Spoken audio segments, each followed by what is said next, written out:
بسم اللہ الرحمن الرحیم۔ السلام علیکم ناظرین۔ اسماعیل علیہ السلام کی پیدائش سے 13 سال بعد حضرت ابراہیم علیہ السلام کے بیٹے حضرت اسحاق علیہ السلام پیدا ہوئے، جبکہ اس وقت حضرت اسحاق علیہ السلام اپنی والدہ ماجدہ حضرت ہاجرہ علیہ السلام کے ساتھ مکہ مکرمہ میں رہائش پذیر تھے۔ حضرت ابراہیم علیہ السلام کی عمر مبارک جب 100 سال ہوئی اور حضرت سارہ رضی اللہ تعالیٰ عنہا کی عمر مبارک 90 سال کی ہوئی تو فرشتے حضرت ابراہیم علیہ السلام کے پاس آئے اور انہیں ایک سعادت مند بیٹے کی خوشخبری دی، جو کہ حضرت سارہ علیہ السلام کافی بوڑھی تھی تو اس خوشخبری پر چونک اٹھی، جس کو قرآن پاک میں اللہ تبارک و تعالیٰ یوں بیان فرماتا ہے: ہم نے اس کو یعنی کہ حضرت سارہ رضی اللہ تعالیٰ عنہا کو حضرت اسحاق علیہ السلام کی اور حضرت اسحاق علیہ السلام کے بعد حضرت یعقوب علیہ السلام کی خوشخبری دی، تو انہوں نے کہا کیا میرے یہاں بچہ پیدا ہوگا؟ میں تو بوڑھیا ہوں اور میرے شوہر بھی بوڑھے ہیں، تو یہ تو بڑی عجیب بات ہے۔ تو انہوں نے یعنی کہ فرشتوں نے ان سے کہا کیا تم اللہ تبارک و تعالیٰ کی قدرت سے تعجب کرتی ہو؟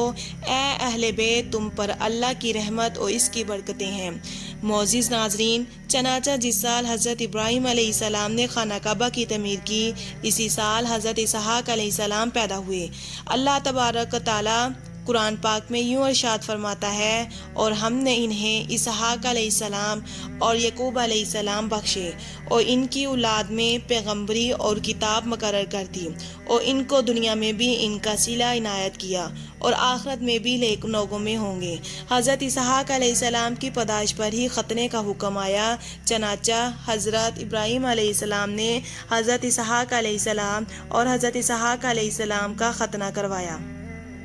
حضرت اسحاق علیہ السلام جب 37 سال کے ہوئے تو آپ علیہ السلام کی والدہ ماجدہ حضرت سارہ رضی اللہ تعالیٰ عنہا انتقال فرما گئی۔ اس کے بعد حضرت اسماعیل علیہ السلام نے رشتہ ڈھونڈنا شروع کر دیا۔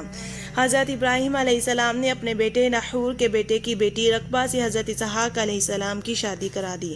شادی کے وقت حضرت اسحاق علیہ السلام کی عمر مبارک 40 سال تھی۔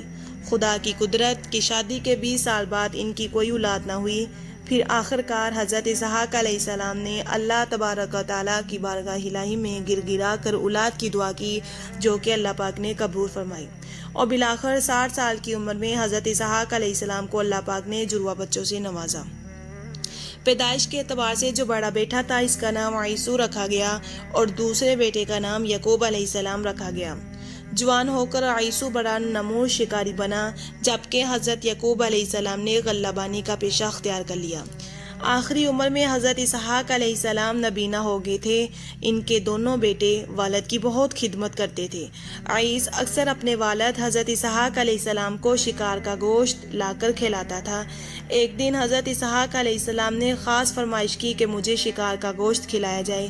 یہ سن کر بڑا بیٹا عیس شکار کے لیے نکل گیا، تو قریب ہی حضرت یعقوب علیہ السلام بھی بیٹھے تھے، تو وہ بھی شکار کے لیے نکلے اور جلد شکار لے کر واپس آ گئے اور والد کو کھلا بھی دیا، جس پر حضرت اسحاق علیہ السلام نے ان کو یہ دعا دی، کہا اللہ تبارک و تعالیٰ تمہارے مرتبے کو بلند فرمائے اور تمہاری نسل میں انبیاء اور بادشاہ پیدا فرمائے، تمہیں کشادہ رزق اور اولاد کثیر عطا فرمائے۔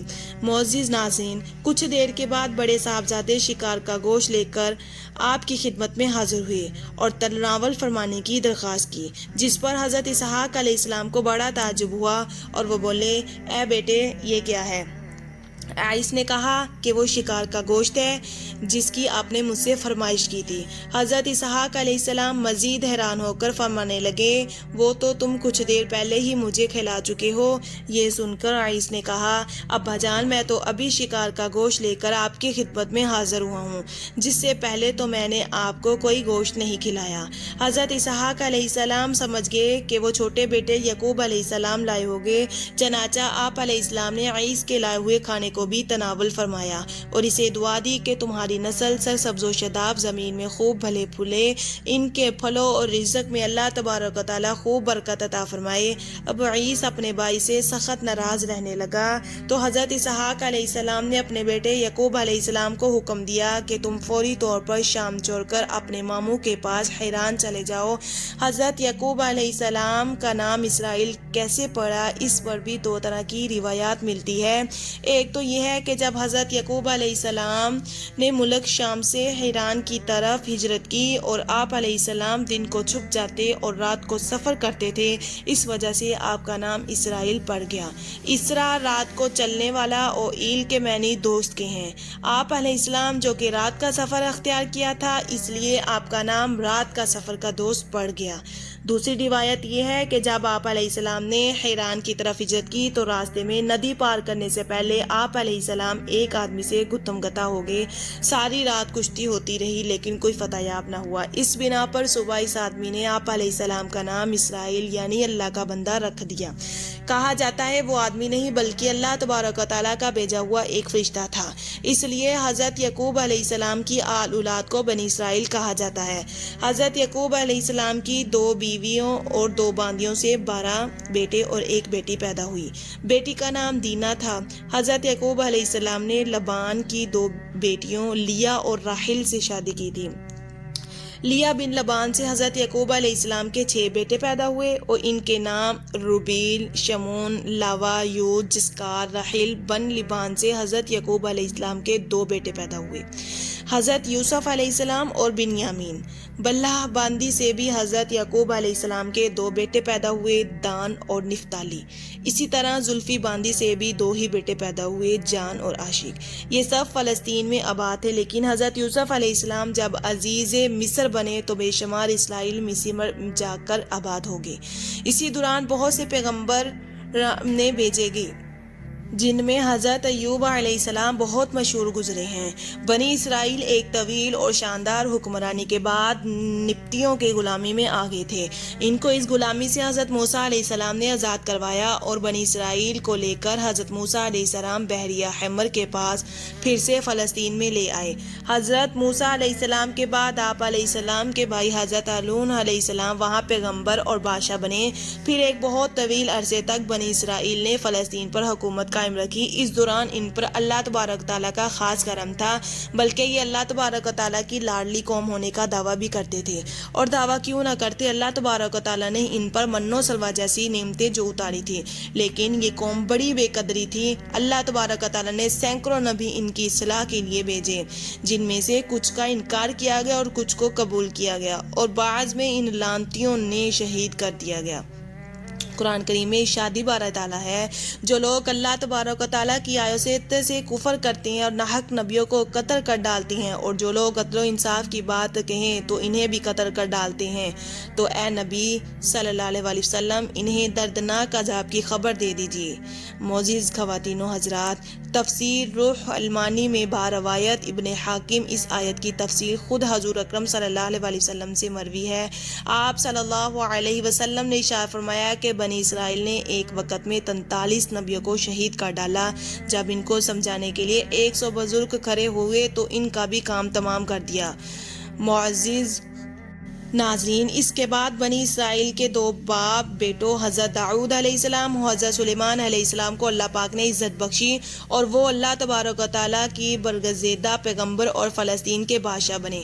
حضرت سلیمان علیہ السلام کی وفات کے بعد بنی اسرائیل کے 10 قبائل نے بغاوت کر دی اور اسرائیل کے نام سے فلسطین کے شمال میں اپنی ایک ریاست قائم کر لی۔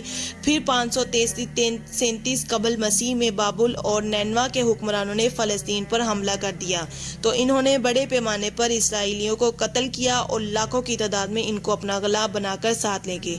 1917 عیسوی میں برطانیہ کی حکومت نے اسرائیلیوں سے وعدہ کیا کہ فلسطین میں ان کا ایک آزاد حکومت بنائی جائے گی، لیکن اسرائیلیوں نے فلسطینیوں کو اپنے علاقے سے نکال کر خود ہی ایک آزاد ریاست اسرائیل کے نام سے قائم کر دی اور اس کا اعلان بھی کر دیا، جیسے ان کی بوز بنائی کرنے والے امریکہ، برطانیہ اور روس نے فوراً تسلیم کر لیا، اور یہ سب اس وجہ سے ہوا کہ مسلمانوں نے جہاد کو ترک کر دیا۔ حضور اکرم صلی اللہ علیہ وسلم نے ارشاد فرمایا تھا کہ قرب قیامت کفار تم پر اس طرح ٹوٹ پڑیں گے جس طرح بھوکے کھانے پر ٹوٹ پڑتے ہیں، جس طرح کے بھوکے کھانے پر ٹوٹ پڑتے ہیں۔ صحابہ اکرام نے عرض کیا، یا رسول اللہ صلی اللہ علیہ وسلم، کیا اس وقت ہم تعداد میں تھوڑے ہوں گے؟ تو آپ علیہ السلام نے ارشاد فرمایا، نہیں، بلکہ اس وقت تم میں بہن آ جائے گا۔ یعنی کہ موت کا ڈر۔ اور حضرت ابو بکر صدیق رضی اللہ تعالیٰ عنہ نے ارشاد فرمایا کہ جو قوم جہاد کو ترک کر دیتی ہے اللہ تبارک و تعالیٰ اس کو ذلیل و رسوا کر دیتا ہے۔ اللہ تبارک و تعالیٰ سے دعا ہے کہ اللہ تبارک و تعالیٰ ہمیں جہاد کرنے کی توفیق عطا فرمائے، اور ان تمام مسائل کا حل صرف اور صرف جہاد ہی ہے۔ حضرت امام مہدی رضی اللہ تعالیٰ عنہ بھی جب تشریف لائیں گے وہ بھی کفار کے خلاف جہاد ہی کریں گے۔ آئیے اللہ تبارک و تعالیٰ سے دعا کرتے ہیں کہ ہم سب ہر طرح کے گناہ سے پاک رہیں اور نیک اعمال کرتے رہیں۔ تو معزز خواتین و حضرات، نبی کریم صلی اللہ علیہ وسلم پر درود پاک کو پڑھنا اپنی زندگی کا حصہ بنا لیجئے۔ آپ دیکھیں گے کہ آپ کے سارے کام بگڑے صحیح ہو جائیں گے، اور اپنی زندگی حضور اکرم صلی اللہ علیہ وسلم کے بتائے ہوئے طریقے کے مطابق بسر کریں۔ اللہ تبارک و تعالیٰ سے دعا ہے کہ اللہ تبارک و تعالیٰ ہمیں حضور اکرم صلی اللہ علیہ وسلم کا سچا اور پکا عاشق رسول بنائے، اور آپ صلی اللہ علیہ وسلم کے بتائے ہوئے طریقے پر عمل کرنے کی توفیق عطا فرمائے۔ آمین۔